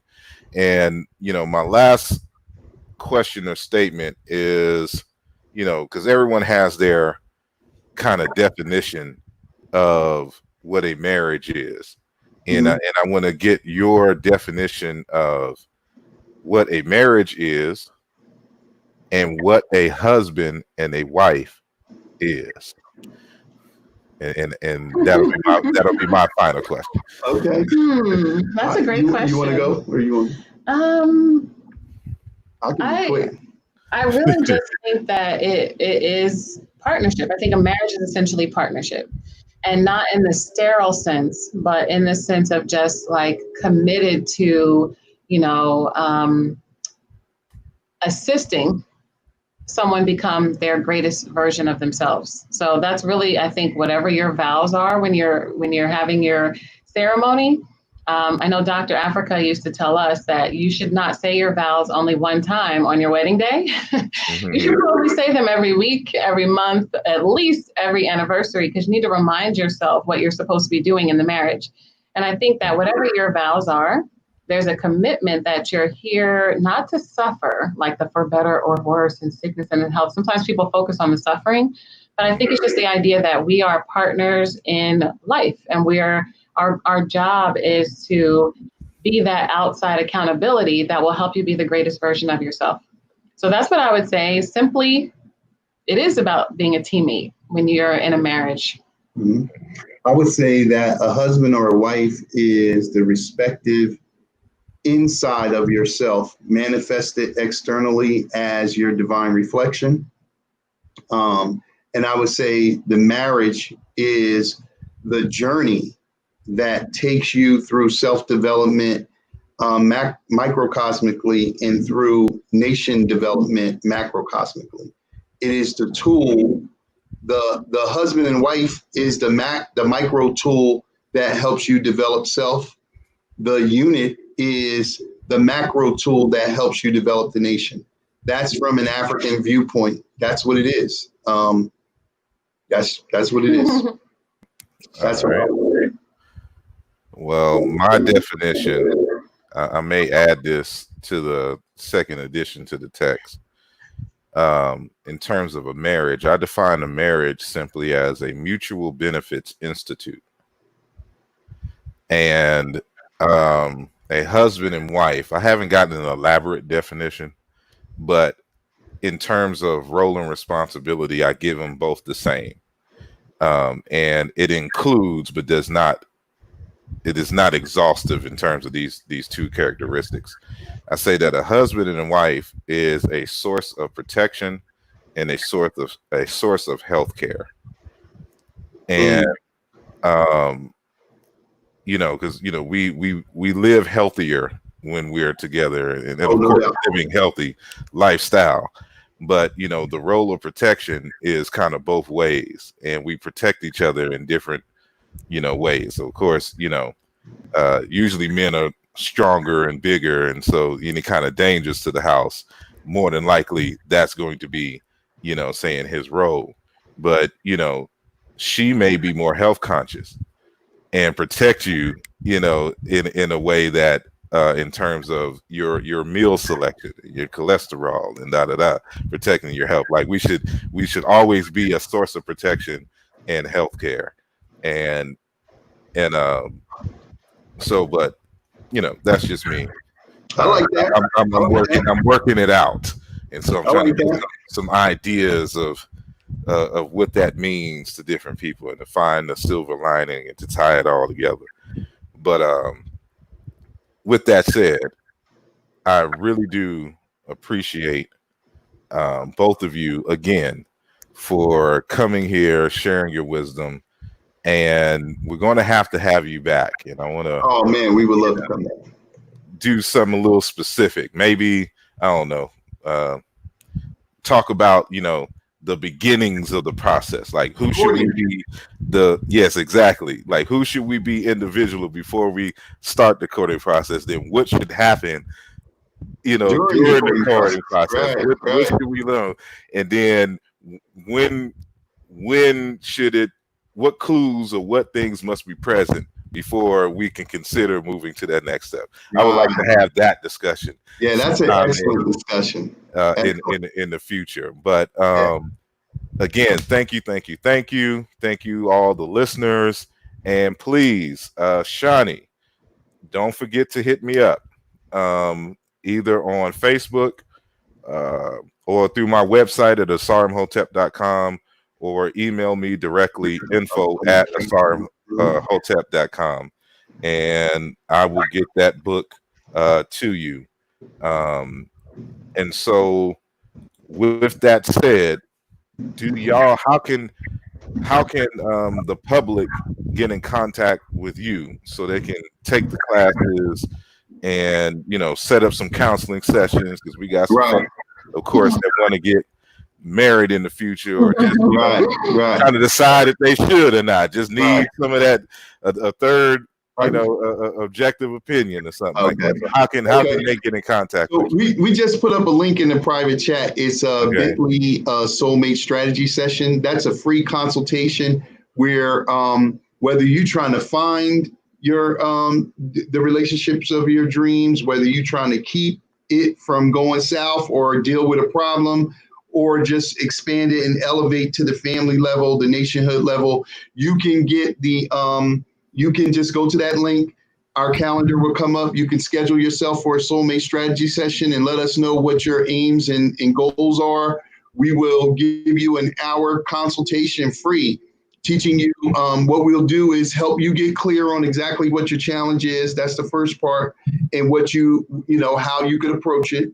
2, we will introduce you to our style, which uses the art and science of Black love culture. The art is the philosophy, or what we commonly call the why, and the how is the methodology or technique, what we call the how, the science. And then the final thing we do is give you a free strategy, because we're very action-based. We give you a free ritual or free strategy that you can use that night to begin to impact the challenges or the goals that you have in your relationship. So we do soulmate strategies with Black people all over the world. So, if you're interested in that and you're interested, we'll show you how you can work with us with our products or packages like the Black Love School and the other packages that we have for coaching and counseling. So, please, anybody who's serious about that, hit us up and get some free Black love and get it on. But we would love to come back, bro. I just want to say in closing, man, the day that you met us, that we met in person, you're right. We were busy. We were tabling. We were presenting at the International Locks Conference. And, I should have known, because of who introduced us, Sanjetti, who, we love and respect so much. I should have known that you were such a powerful brother. He told us the same thing, like, yo, you got to talk to this brother, man. He wrote this book. It's right what y'all dealing with. And I said, what's the name of the book? And he told me the name of the book. I was like, oh, I got to read that. And so you came up, we was doing our thing, and I kind of met you, and the face registered in my mind. And then, I was months later, I was in some group or some chat. I was saying something crazy. And then this person comes in. I think I was talking about the hike soaks or something like that, or the and then his brother starts correcting me. And, I really don't have an ego with that stuff. So, I'm not the linguist, although I've been initiated into Nile Valley culture many years ago. I'm not, the language is not my thing. The spiritual concepts are my thing. So I was like, damn, this brother's sharp. Who, and then you said something, and I'm like, oh, snap, I know you. You know what I mean? From that day on, I started following you more and started seeing your brilliance and genius. And I told Sanjetti, like, yeah, dude is the truth, yo. Like, you turned me on to him like 2 years ago, and I kind of slept on him. But we love the book, though. I didn't finish the book. I think Nwasha did. She eats books. She reads like 3 books a week. It takes me a month to finish a book. But, I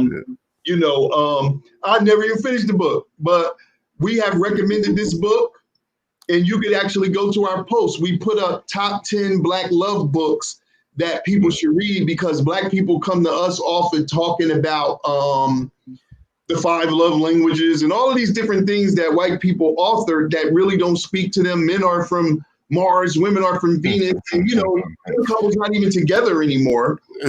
Here we are 20 years deep. So we listed 10 books that we think are foundational, because in the Akoma Day book, one of the exercises that we have is called word purge and word cultivation, where we get rid of words like romantic and a lot of different things that settling down. We made up. We don't settle down. We're romantic. We're meritic, or we're Akomic. We have to change the vibratory resonance of our brain synapses through the linguistics that we say. So that's very important. I really saw that in this initiation that we're doing right now with Malidoma Some, the Daggara. I saw it in the most magical way I won't get into, but we put your book. This is a book that I was coming around to writing in 20 years. After I took like 80 classes from Sanjetti and I learned how to speak the language better, I was going to write this book. So I realized how important it is. We gave a forecast of it in our book, but you really went into more depth. And I'm prayerful that this becomes, and willful that this becomes, a series for you as you connect the dots throughout the diaspora, interplanetary, just the sounds of Black people throughout the universe, the galaxy makes, that nature makes, I could really see this going to that level. And it's so important because the elder taught us something. We're going through a Dagara, a 2-year initiation, and he said this: many of the concepts of ancient Africa in terms of our ability to transform reality, literally, are stuck because of the language that we speak. And I just know you speaking about learning French or German to really decode some of our ancient texts. And Nwasha speaks a few languages. She speaks Portuguese, and I always tell her I don't want to learn it. I like to listen to her, but I don't want to learn it, right? I always say I want to learn no white languages, right? But the elder was showing us how when you speak the original languages that he says are hidden from this time right now, you can literally transform nature. And I'll just close on saying that we saw him do that. I know that sound way out, but I saw it with my eyes. And so, you know, call me a fool, call me crazy, whatever you want to say. I saw a man speak a language to a thing and the thing change. And that was confirmation for me, what he was saying, but it made sense to me before I even saw what he did, because he said that if you say something like a man can't fly, and what we're doing is not actually called flying, and you're not actually called a man, you caught yourself in that consciousness and you can't get out of it. Very, very profound. And Jenny put a lot of things into the live comments that you kind of just clicked over to later. Right. But you had a lot of great points about what you're saying when you're using certain words, especially in love. So love, romantic, woman, man, wife, husband. Like sometimes we don't really, again, we have our personal definitions, but we don't understand what we are limiting ourselves to by using the language. If you use the language, you have to use whatever you have, but you have to widen your perspective of the language to at least know first that it is limiting. Indeed. And that's kind of what motivated me in part, the text. And so it's interesting that I don't know if y'all have ever seen a documentary film called The Lost Boys of Sudan. It was, I've seen it, but I haven't watched it. I saw the title. Yeah, I think you told me about it. Yeah. It's a documentary film about some Sudanese teenage refugees who was allowed to come to the United States and get asylum. And so it's documenting their coming from Sudan. And I think they had to stop in like Kenya or something like that, then came here. And then their lives, you know, in the culture shock basically of existing, you know, here in the United States. And so there was this one scene where one of the teenage boys, they're in high school, and he gets a liking to this young European girl, right? And so to show his affection and interest in her, he catches a wild bird and gives it to her in a cage. And she's looking like, okay, I don't know what to do, because, you know, in our culture, that's not necessarily a sign of affection. But I sat there and thought about it, like, what is the African concept of romance? And you know, I never really thought about it at that time, you know, in terms of how do we show expression, you know, in love. And so I was looking for books written by you know, African people about their individual concepts of love, and it was very minimum. Right. You know, Very and so few. you know, one great book that I cite in the text, of course, I'm pretty sure y'all are familiar with, is Sabon Fusome's Spirit of Intimacy. Yeah. You know, Yeah. and there was a few other texts, but nothing really that just kind of focused on that. So I was like, well, what are the words for love in African languages?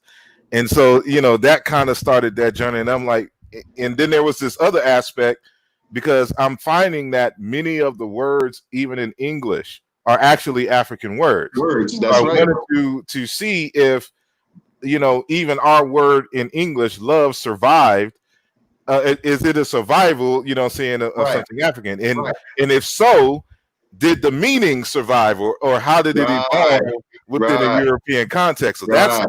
that was my motivation along those lines.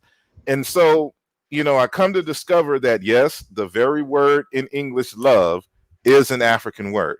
Wow. And there's two variants of it in the ancient Egyptian language. So in one, it'll be like reb, we would say ab, and then of course the word myrrh. They're backwards. Right. And so, without getting into the details of the science in terms of the dialectical variations of it, those are the words that you find in the Egyptian for the word. And there's also another variant called ma'at.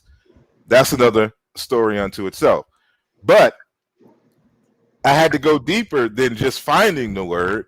I need to know the meaning and go all the way back in history. And so, even though I dealt with a little bit in that text, only in the release of my latest text do I get greater confirmation. So this is Aluja, Volume 2, Chiena into Religion and Philosophy. It came out in January. We buying that today. Dealing with the word ma'at. And I can say, normally I would love to go into detail, but I got to refrain from doing that. That's just the teacher in me. But the word ma'at actually comes from a word for limbs of your body parts. And we're talking long term. This isn't even within the ancient Egyptian context. This is the reconstruction going a bit further based on the relationship to the other African languages, but it's provable even in Egyptian. And so you have two variations. So we know that Ma'at usually stands for reciprocity, order, balance, harmony, stuff. Right. Truth, justice. And then, of course, it is the term that's used to, in essence, really kind of represent the culture. Like it's the word for culture in ancient Egypt. So you have on one hand the concept of truth. Then you have this other one that means offerings, right? And so you'll see people offering ma'at in many different ways and things of that nature. So the word for leg and foot, the noun, becomes a verb meaning to walk and go. Then from this notion of walk and go becomes the word for footpath or path or road. And it is from that notion in these stages that you get the word for truth, because to get the truth, you had to walk the correct path. That's literally what the term means. Right. But the other variant of that is the word for offerings. And this is where the connection with the word love ultimately comes from. And that is, it is to, we say offering, but as I discussed in the text, we shouldn't say the word offerings, because that has more of a kind of a modern religious connotation. It should be the word sharing, or you should say open-hearted sharing. And so when you're making these quote unquote offerings to ancestors, it's not in a religious sense. It's more so just in a human, just regular family sense. Is that when you invite them to the home, you invite people over, you offer them something to eat, and the idea is that if people are traveling or just existing in their day, that your energy levels is going to fluctuate, and we are to replenish and nourish the person back to an optimum, energy level or health. And this is where the concept comes from, and saying this is what you'll see all these words for love. It just simply means open-hearted sharing. And so that is the basis, of it. And more so open-hearted sharing of food, that is literally the sharing of food. And right. So as I discuss in the text, even, I'm not a Bible thumper. by any stretch of the imagination, but there is a story in there that is relevant, and that is when I forgot who betrayed Jesus, or denied Jesus 3 times, and he's trying to get back in his good graces, and so Jesus asked him, "Do you love me?" And he's like, "Yes." He's like, "Feed my sheep." He's talking about, and then he asked him again, "Do you love me?" He says, "Yes, feed my flock." And then they asked him again, "Do you love me?" And he's like, "Yeah." It says, "Feed my sheep" again. And so you see even in the biblical context, the connection between feeding and love is the quintessential thing. So Wow. at minimum, it's you're being loved because the person you're with is nourishing you. They're providing you what you need to deal with the everyday. They bring your energy up no matter what. So, and it's a vice versa, where the reciprocity comes in. You're feeding each other, and exchanging life forces. And I find this concept all across Africa, and I think if we can understand from that humble root of literally offering food and making sure that someone else is nourished, and then we can understand and kind of build on that, and apply it to different areas of life, or whatnot. And so that's what I'm seeing even in the conversation that we're having, is that ultimately, we are that's why I said a source of healthcare, saying, and protection, that that you're in a space of love because you feel nourished. That's right. And so saying all I love that. I love that. We wrote in our book Service, using the myrrh, the farmer's till, as the tool, was an ancient tool that we use to represent love, and to serve yourself. To serve your partner is to serve yourself. It is, Black people did not believe in karma. We believed in magnetism. And the difference is not that you do something and it goes around the wheel of life and comes back to you, but when you do it, you actually do it for yourself, regardless of the person, place, or thing that you do it to, because you are, those things are an inextricable part of yourself. And that's unique only to Black people, as we manifest as the generator, operator, destroyer of all things that exist. And so when you understand that, your service to your partner is your self-service. So we say service, but I like that offering. All of those words and the synonyms of those words represent what a real, true African-centered soulmate situation is like. You are giving to yourself through the person that your neighbor. So love thyself as you love thy neighbor was actually talking about the soulmate relationship, and not this garbage that people talking about. Some people down the street that hate your guts. We ain't talking about that. We talking about your neighbor is the other part of your heart. And Queen Afua used to play on words. My mother, my heart, my aunt. She used to play on words like that as a mnemonic device to tell us to, when you're dealing with your heart, you're dealing in Ma'at. And so everything you're saying is so in line, but I think you really have the linguistic context to really continue that conversation. And we would love to work with you on that project, because we, on our pages and in all of our social media, we constantly do word purge, word cultivation posts.